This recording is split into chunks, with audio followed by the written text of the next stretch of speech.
पंढरपूर पासून अगदी जवळ पंढरपूर ते जुना कासेगाव रस्त्यावर लोटस स्कूल नजीक सागर डेव्हलपर्सच्या माध्यमातून आम्ही घेऊन आलो आहोत ओपन प्लॉटचा भव्य प्रकल्प शिवनगरी. शिवनगरी या ठिकाणी उपलब्ध आहेत अगदी 1 गुंठ्यापासूनचे प्लॉट. यामध्ये अंतर्गत 30 फुटी रस्ते, रस्त्याच्या दोन्ही बाजूला झाडे, पुरेशा प्रकाश व्यवस्थेसाठी स्ट्रीट लाईटची सोय, स्वतंत्र पाण्याचे नळ कनेक्शन, संपूर्ण प्लॉटिंग क्षेत्राला compound, children park, open space, walking track, open gym, तसेच वृद्धांना बसण्यासाठी बाकडे. तर मग सर्व सोयींनी युक्त जुना कासेगाव रस्त्यावरील शिवनगरी येथे प्लॉट बुकिंग साठी आजच संपर्क करा. साईटचा पत्ता लोटस स्कूल पाठीमागे जुना Kasegaon road Pandharpur. Mobile number 7218 74 31 31 7218 17 12 21.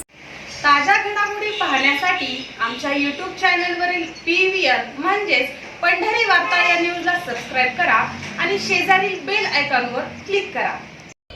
आता देशामध्ये भारतीय जनता पक्षाचं सरकार आहे, राज्यामध्ये भारतीय जनता पक्ष महायुतीचं सरकार आहे आणि हे सरकार दोन्ही ठिकाणी असताना पंढरपूर शहराच्या विकासाची भूमिका घेऊन भारतीय जनता पक्षच पुढे जाऊ शकतो.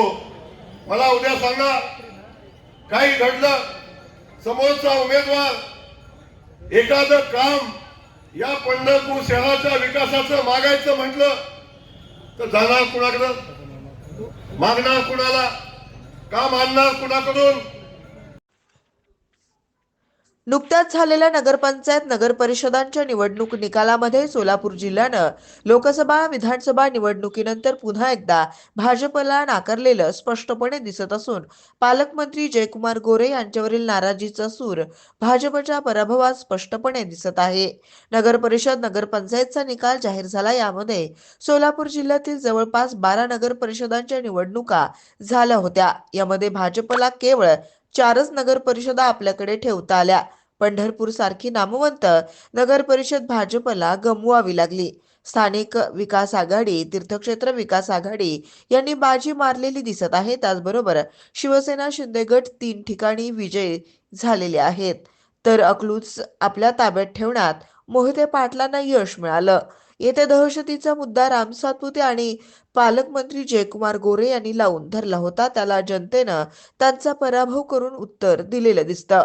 पंढरपूर सारखी महत्वाची नगर परिषद ताब्यात घेण्यासाठी स्वतः मुख्यमंत्री देवेंद्र फडणवीस हे या ठिकाणी लक्ष घालून होते. तिथे निर्णय अधिकार माजी आमदार प्रशांत मालक यांनाच मिळायला हवं होतं, पण तसं न होता पालकमंत्री गोरे यांनी सर्व सूत्रे हातात घेतल्यामुळं चांगले असणारे वातावरण पूर्णतः बिघडून गेलं आणि हातची नगर परिषद भाजपला गमवावी लागली.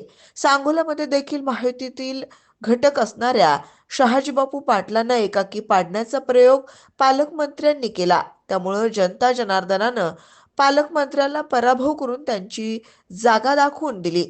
तिथेही भाजपची सत्ता येऊ शकली असती. अकलूजमध्ये भाजपनं माजी आमदार राम सातपुते यांना पावर दिली आणि त्यांनी पालकमंत्र्यांना आणून अनेक सभा ठोकल्या आणि यातून दहशत, गुंडागर्दी असं चित्र रंगवण्याचा प्रयत्न केला. त्यालाही जनतेनं त्यांचा पराभव करून ठोस उत्तर दिलं. एकूणच पालकमंत्री सोलापूर जिल्ह्याच्या राजकारणात सपशेल अपयशी ठरलेले दिसत असून बाहेरील नेतृत्वांना सोलापूर जिल्हा मान्यता देत नसल्याचं चित्रण या निमित्तानं पुढे आलंय.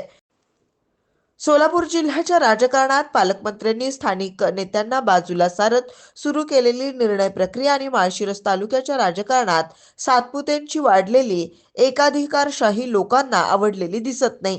त्यामुळेच लोकांनी या बाहेरील नेतृत्वांना फटका करून पुन्हा एकदा जिल्ह्याचा स्वाभिमान दाखवून दिला आहे, असंच या निकालाचं वर्णन आहे.